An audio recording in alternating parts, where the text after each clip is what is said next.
এই কি করছো গো? কি বলছি, এখনই এলাম, তোমাদের ফোন দেখছি। সবসময় কি একই কথা বলতে হয় যে আমি কেবলই এলাম এখনই ফোন দেখছি? তুমি তো সবসময় এখনই ফোন দেখো। একটু বাবুকে নাও না, তাহলে আমি একটুখানি কাজগুলো কমপ্লিট করতে পারি। আমারও তো একটু ভালো লাগছে না, কখন থেকে ওকে নিয়ে আছি।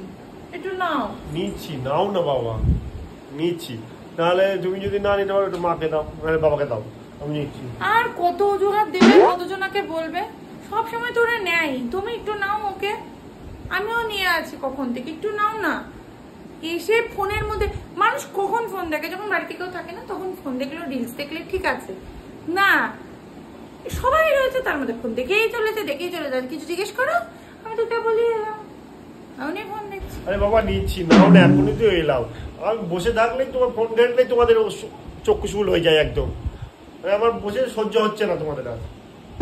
হ্যাঁ, সবসময় তো আমরা কিছু বললেই তোমার চক্ষু শুল লাগে। আর একে দেখো, আর কতক্ষণ নিয়ে এরকম করে থাকবো? হ্যাঁ ধরো, যেমন মেয়ে আর তেমনি তার বাপ, তেমনি বাপ, দুজনেই সমান। ওই দেখো, ওটা কি ও ফোন দেখতে আরম্ভ করেছে, আর ভাল লাগে না। দুটো মিলে আমার জীবনটা একদম ভাজা ভাজা করে দিল। অসহ্যকর, একদম ভাল লাগে না, বিরক্তি লেগে যায় আমার।